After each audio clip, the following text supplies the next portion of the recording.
Welcome back. So in the last video, then we ended here talking about the difference between heredity and heritability. So just a reminder, heredity is where we pass genes from parent to offspring, or parent to child.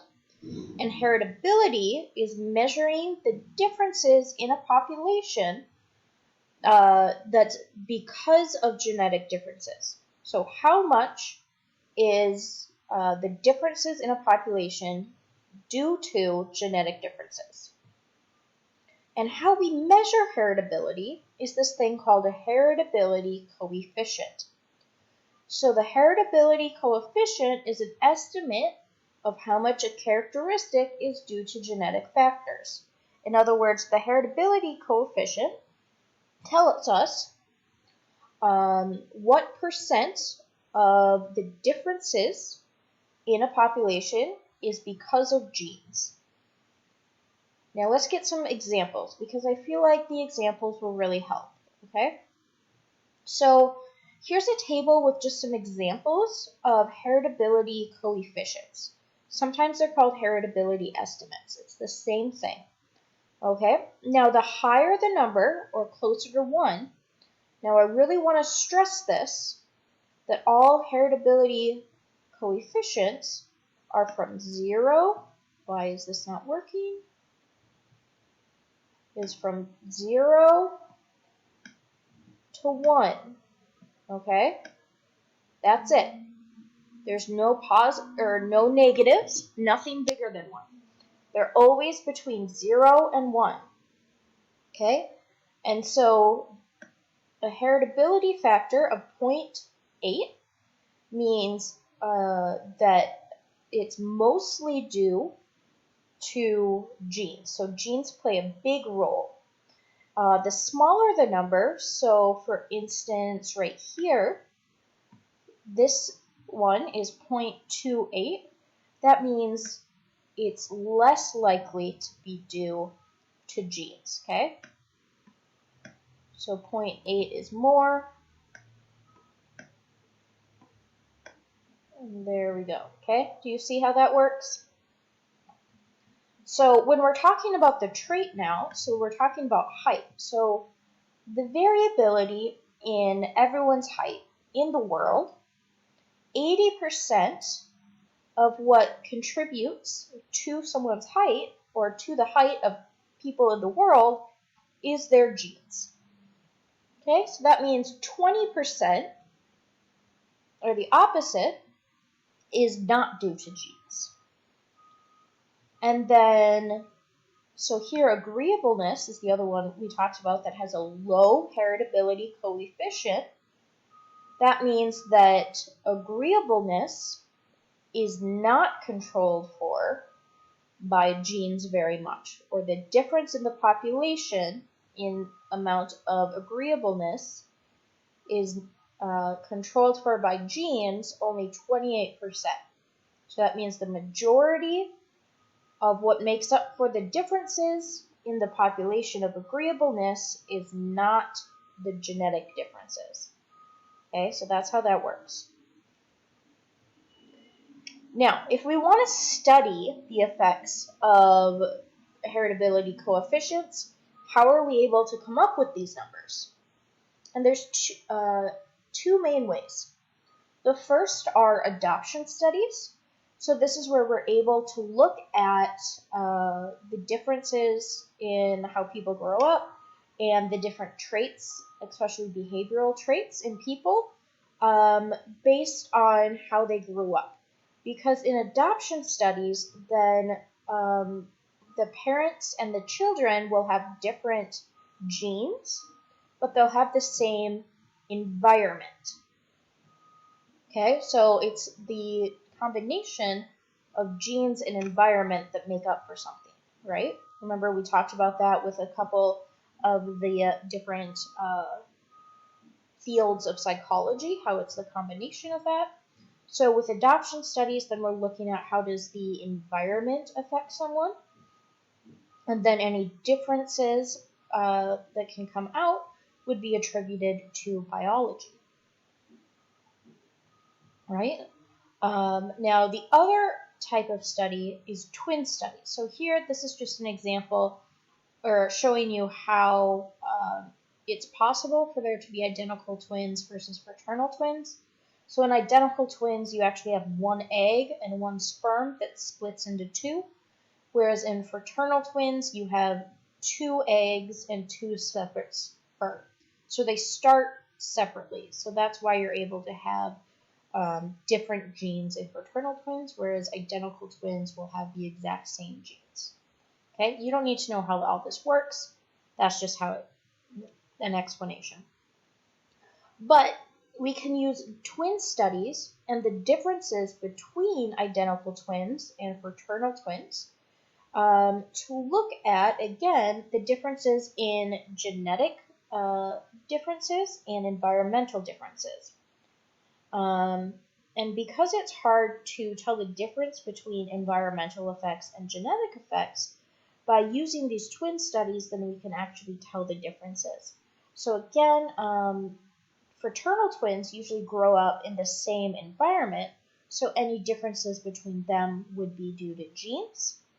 And then with identical twins, you can do studies with them because any differences between them would automatically have to be due to the environment. And so this could be different friend groups if they play different instruments, things like that. Also, we can do twin adoption studies. So there have been some cases where identical twins are adopted separately, and then you can then map them and see how they grow up and look at any differences or similarities between them. And again, any differences would be due to their environment and not genes. Okay?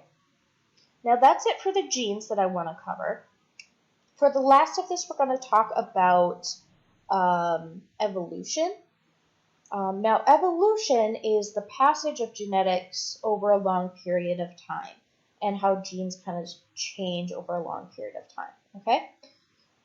So first things first, what is evolution? So evolution is just the change in those heritable traits in a population over time. In other words, it's a change in those observable traits over a long period of time. So that could be change in hair color, the average hair color. That could be change in the average number of fingers, or change in a behavior of some sort, that kind of thing. And natural selection is a specific type of evolution, which is a process by which evolution occurs. And you can think of natural selection as the survival of the fittest. And this was first described by Darwin. So evolutionary psychology is a field of psychology we talked about a bit, and this is how have behavior and actions evolved in response to environmental demands. So the entire field of evolutionary psychology is based on the theory of evolution. So moving forward, what is the theory of evolution? And it's just a theory that states that a slow change in the genes of a population over time will occur. And because you have a change in the genes, you therefore have a change in the phenotypes, or there's physical characteristics.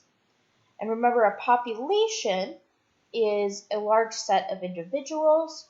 And when talking about evolution in a biological sense, then we're talking about an interbreeding set of individuals. In other words, we're talking about groups of individuals that pass along their genes together. So that could be like a country. Nowadays it'd be kind of the whole world. But back in the day, then because it was harder to travel, then a population could be smaller.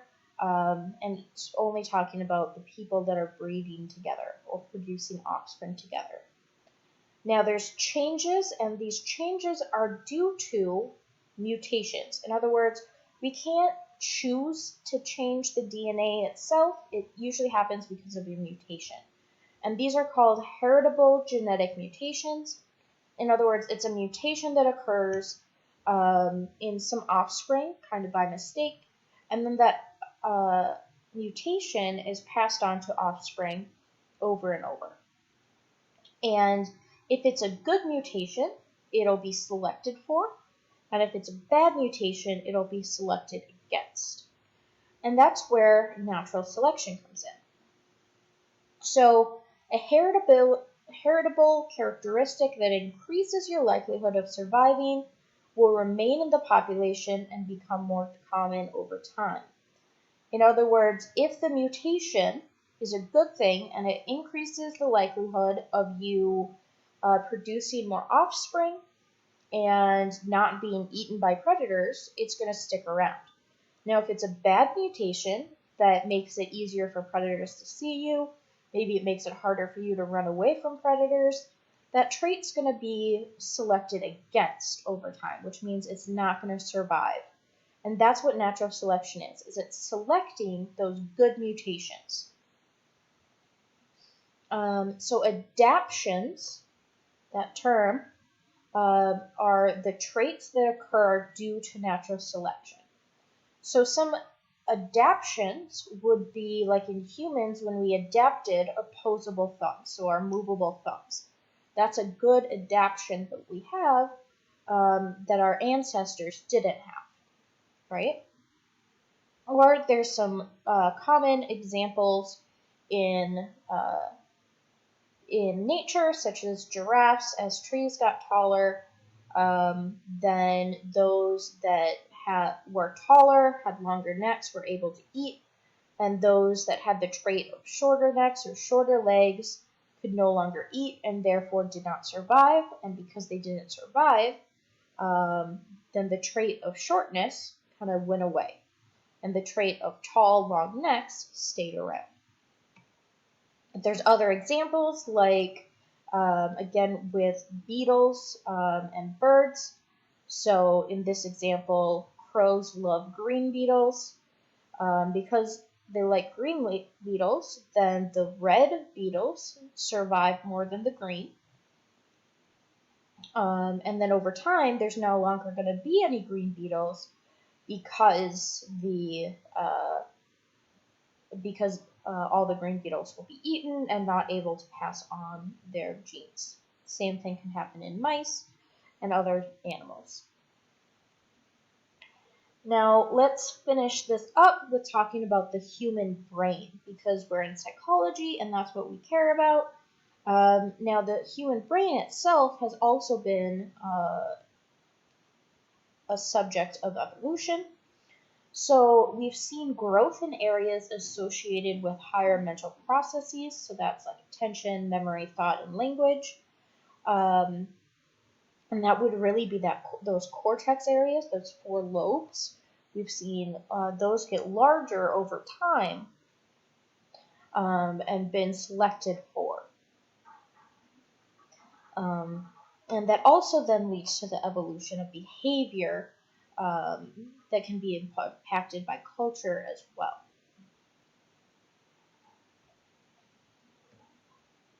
So there are different types of adaptation. There's 2 main types I want you to know.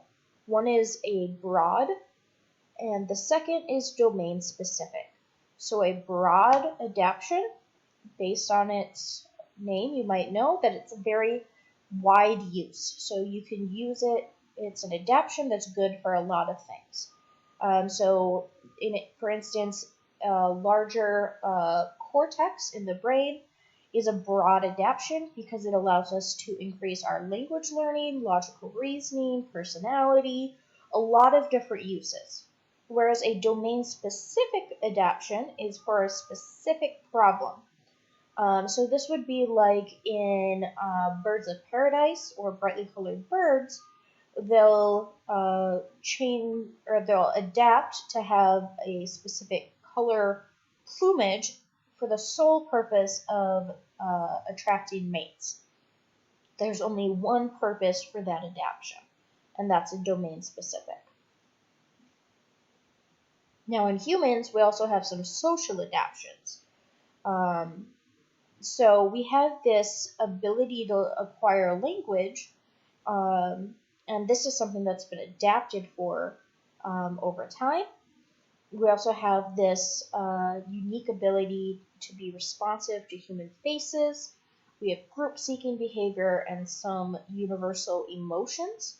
And these are all things that have been adapted for over time to make it easier to communicate and live and be better social animals. Now, finally, there are a few pitfalls of this. So we do have genetic determinism, which is the false idea that effects of genes are concrete and unchangeable. That's not true. Genes, they do determine some things. You can turn off some genes. We won't get into that too much, but just because you have a gene for something doesn't 100% mean you're going to have that phenotype. We also have social Darwinism, so that's the false idea that those on top of the social hierarchy are best. That's not always true. So this is survival of the fittest, and the less fit need to go. Sometimes those on top didn't get their fair and square, and adaptations of those on the bottom are just as good as those up top. So sometimes survival of the fittest isn't necessarily the best. And then we have the thought of defending the status quo, or that everything's fine, so why do we need evolution, right? Or because you develop a trait due to evolution, it must be a good trait, but that's not true. There are some traits we have that haven't really been selected against that aren't necessarily good. So you can even think of that as, say, your appendix. We have the appendix. Why? I don't know. It's not useful anymore, but it hasn't gone away. So, the defending the status quo thought would mean that we must keep our appendix, but we all know it's not necessarily needed, and if you're born without one, you're just as good. So, this was, I know, kind of quick and gritty, genes and evolution, but it won't be covered too much on the next exams, but I did want to cover it before we get into perception, starting next class. As always, send me emails with any and all questions.